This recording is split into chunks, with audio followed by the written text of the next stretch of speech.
ایک نئی قصے اور واقعے کے ساتھ ہم حاضر ہوئے ہیں۔ ایک چرواہے کا عجیب واقعہ۔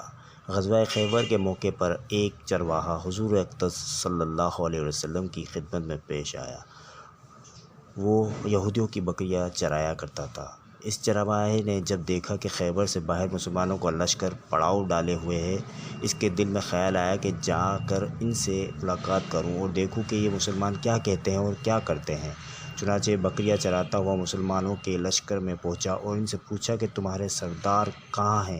صحابہ کرام نے بتایا کہ ہمارے سردار حضور صلی اللہ علیہ وسلم اس خیمے کے اندر ہیں۔ پہلے تو اس چرواہے کو ان کی باتوں پر یقین نہیں آیا۔ اس نے سوچا کہ اتنے بڑے سردار ایک معمولی سی خیمے کے اندر کیسے بیٹھ سکتے ہیں۔ اس کے ذہن میں یہ تھا کہ جب آپ اتنے بڑے بادشاہ ہیں تو بہت ہی شان و شوکت اور ٹھاٹ باٹ کے ساتھ رہتے ہوں گے، لیکن وہاں تو کھجور کے پتوں کی چٹائی سے بنا ہوا خیمہ تھا۔ خیر، وہ اس خیمے کے اندر آپ سے ملاقات کے لیے داخل ہوا اور آپ سے ملاقات کی اور پوچھا کہ آپ کیا پیغام لے کر آئے ہیں اور کس بات کی دعوت دیتے ہیں۔ حضور اقدس صلی اللہ علیہ وآلہ وسلم نے اس کے سامنے اسلام اور ایمان کی دعوت رکھی اور اسلام کا پیغام دیا۔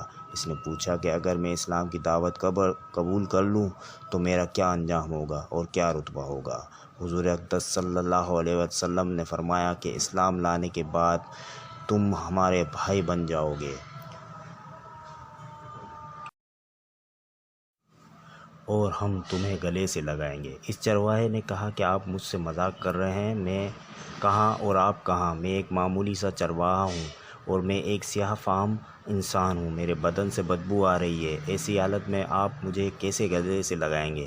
حضور اقدس صلی اللہ علیہ وآلہ وسلم نے فرمایا کہ ہم تمہیں ضرور گلے سے لگائیں گے اور تمہارے جسم کی سیاہی کو اللہ تعالیٰ تابانی سے بدل دیں گے اور اللہ تعالیٰ تمہارے جسم سے اٹھنے والی بدبو کو خوشبو سے تبدیل کر دیں گے۔ یہ باتیں سن کر وہ فوراً مسلمان ہو گیا اور کلمہ شہادت اشہد لا الہ الا اللہ و اشہد ان محمد رسول اللہ صلی اللہ علیہ وسلم پڑھ لیا۔ پھر حضور اقدس صلی اللہ علیہ وسلم سے پوچھا کہ یا رسول اللہ صلی اللہ علیہ وسلم اب میں کیا کروں؟ آپ نے فرمایا تم ایسے وقت پر ایمان لائے ہو کہ نہ تو اس وقت کسی نماز کا وقت ہے کہ تم سے نماز پڑھواؤں اور نہ ہی روزے کا زمانہ ہے کہ تم سے روزے رکھواؤں۔ زکوٰۃ تم پر فرض نہیں ہے۔ اس وقت تو صرف ایک ہی عبادت ہو رہی ہے جو تلوار کی چھاؤں میں انجام دی جاتی ہے، وہ ہے جہاد فی سبیل اللہ۔ اس چرواہے نے کہا یا رسول اللہ صلی اللہ علیہ وسلم میں اس جہاد میں شامل ہو جاتا ہوں، لیکن جو شخص جہاد میں شامل ہوتا ہے اس کے لیے دو میں سے ایک صورت ہوتی ہے، یا غازی یا شہید۔ تو اگر میں اس جہاد میں شہید ہو جاؤں تو آپ میری کوئی ضمانت لیجئے۔ حضور اقدس صلی اللہ علیہ وسلم نے فرمایا کہ میں اس بات کی ضمانت لیتا ہوں کہ اگر تم اس جہاد میں شہید ہو گئے تو اللہ تعالیٰ تمہیں جنت میں پہنچا دیں گے اور تمہارے جسم کی بدبو کو خوشبو سے تبدیل فرما دیں گے اور تمہارے چہرے کی سیاہی کو سفیدی میں تبدیل فرما دیں گے۔ چونکہ وہ چرواہا یہودیوں کی بکریاں چراتا ہوا وہاں پہنچا تھا، اس لیے حضور اقدس صلی اللہ علیہ وسلم نے فرمایا کہ تم یہودیوں کی جو بکریاں لے کر آئے ہو ان کو جا کر واپس کرو، اس لیے کہ یہ بکریاں تمہارے پاس امانت ہیں۔ اس سے اندازہ لگائیں کہ جن لوگوں کے ساتھ جنگ ہو رہی ہے، جن کا محاصرہ کیا گیا ہے، ان کا مال غنیمت ہے، لیکن چونکہ وہ چرواہا بکریاں معاہدے پر لے کر آیا تھا، اس لیے آپ نے حکم دیا کہ پہلے وہ بکریاں واپس کر کے آؤ، پھر آ کر جہاد میں شامل ہو جانا۔ چنانچہ اس چرواہے نے جا کر بکریاں واپس کی اور واپس آ کر جہاد میں شامل ہوا اور شہید ہو گیا۔ جب جنگ ختم ہو گئی تو حضور اقدس صلی اللہ علیہ وسلم لشکر کا جائزہ لینے لگے۔ ایک جگہ آپ نے دیکھا کہ صحابہ کرام کا مجمع اکٹھا ہے۔ جب آپ قریب پہنچے تو ان سے پوچھا کہ کیا بات ہے؟ صحابہ کرام نے فرمایا جو لوگ جنگ میں شہید ہو گئے ہیں ان میں سے ایک آدمی ایسا بھی ہے کہ جس کو ہم میں سے کوئی نہیں پہچانتا۔ آپ نے فرمایا کہ مجھے دکھاؤ۔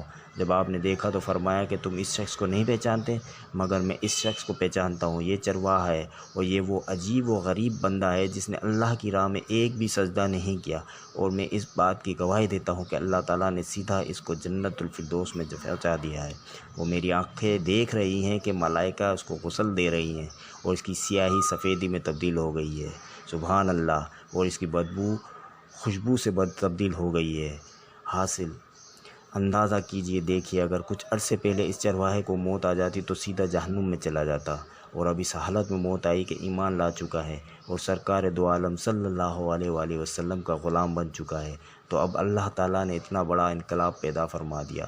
اسی لیے فرمایا اعتبار خاتمے کا ہے، اسی لیے بڑے بڑے لوگ لرزتے ہیں اور یہ دعا کرتے رہیں کہ یا اللہ حسن خاتمہ عطا فرمائیے، ایمان پر خاتمہ عطا فرمائیے۔ کس بات پر انسان ناز کرے، فخر کرے اور اترائے، اس لیے کہ کیا معلوم کہ کل کیا ہونے والا ہے۔ اسی لیے فرمایا کہ کسی کو بھی حقیر مت سمجھو۔